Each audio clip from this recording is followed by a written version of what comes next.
Okay, these are some more problems from section 4.5, and these are signs, and again, I'm assuming that you remember what we went over, but if we have the sine curve, and this is 2 pi, which is the period, and we just divide that up into 4 spots, and this is 1, negative 1, and that's y, and that's x. Remember the sine curve, and we did this on the unit circle, a while back when we first started, so hopefully you remember this, because we don't review everything every day, but this is pi. But we just started 0.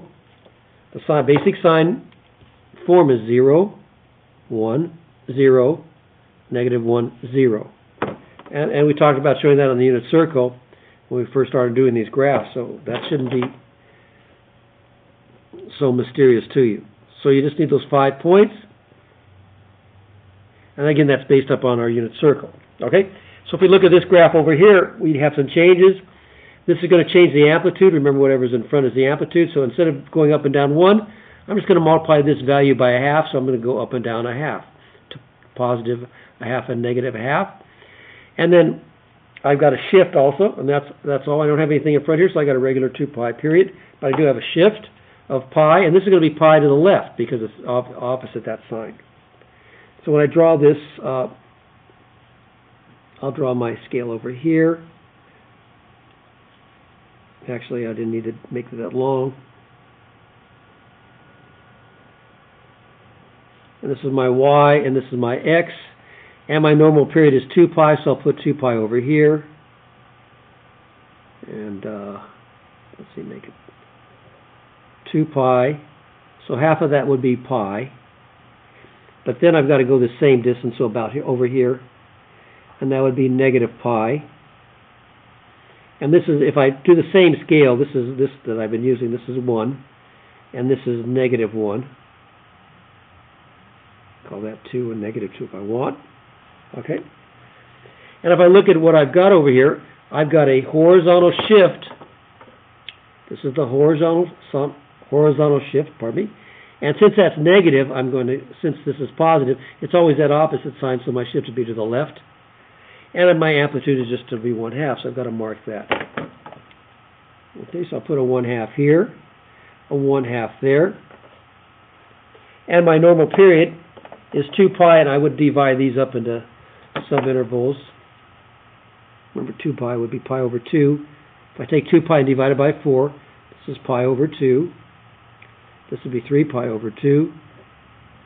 And normally, if I didn't have the shift, I'd start here, and I'd go here, up, 0, down, 0. But I have a shift to the left of negative pi. So, and remember, every one of my subintervals is pi over 2. That's negative pi over 2. Okay? So instead of starting at 0, 0 like I do normally on the regular sine curve, I'm going to shift it over, and I'm going to start here. And again, my period is 2 pi, just like it was over here. This is a little diminished here, not to scale. So there's 1 pi, there's 2 pi, so there's my period, and then you can see 1, 2, 3, there's your 4 subintervals. So I start at 0, but instead of going up to 1, for my second point, I go to 1/2, back to 0, down, and back to 0. So that's my curve.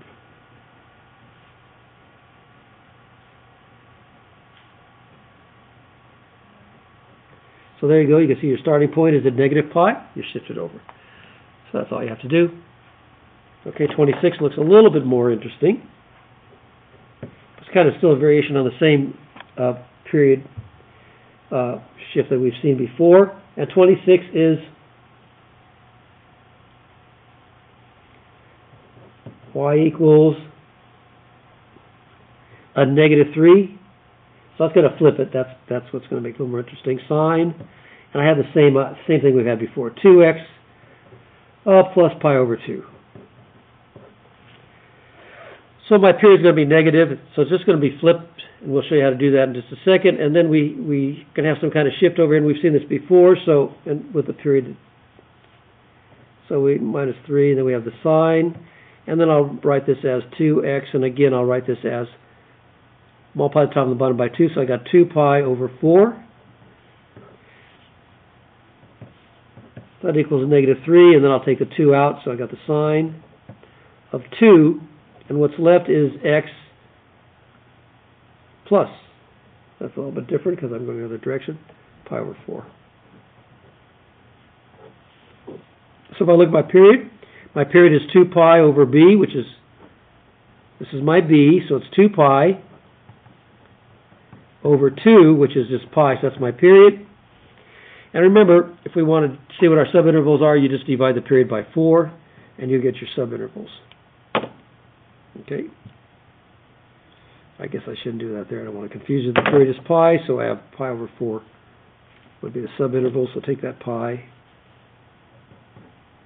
divided by 4, and you'll get each subinterval, and we do have a pi over 4 shift, but to the left. So that's nice.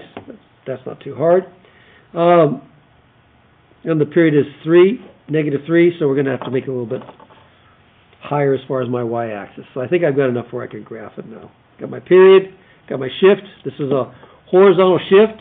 Horizontal shift. Which way? To the left. Because it's always that opposite, that sign, so that horizontal shift. So I have to go to 3, leave myself a little room to the shift to the left.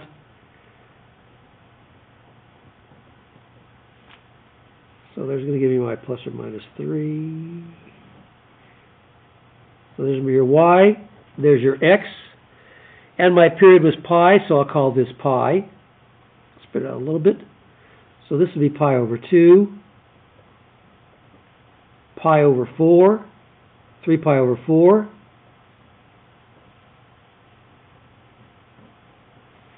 and then I'm going to have to shift it, so this would be negative pi over 4, and that should accommodate the horizontal shift to the left.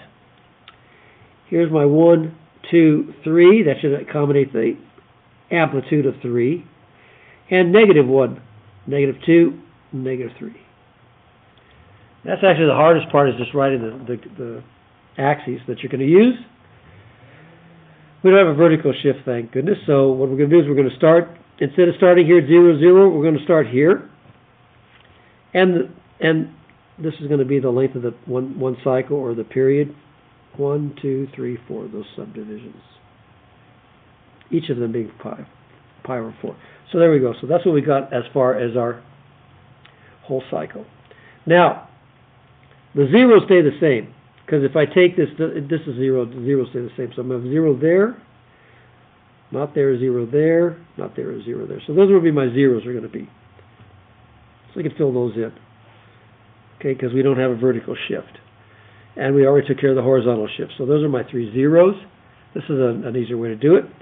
And then my first number is usually I go up to 1, but instead of going up 1, I multiply that by negative 3, so I'm going to go down negative 3. Then back to 0. This is usually negative 1, but if I multiply that by negative 3, I go positive 3. And there you go. So that takes care of the negative 3. That's what you got.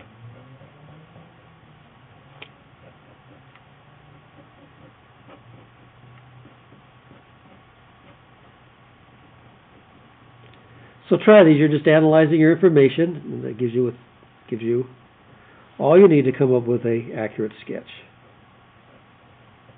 Okay? So that's number 26. Okay, so I hope that helps.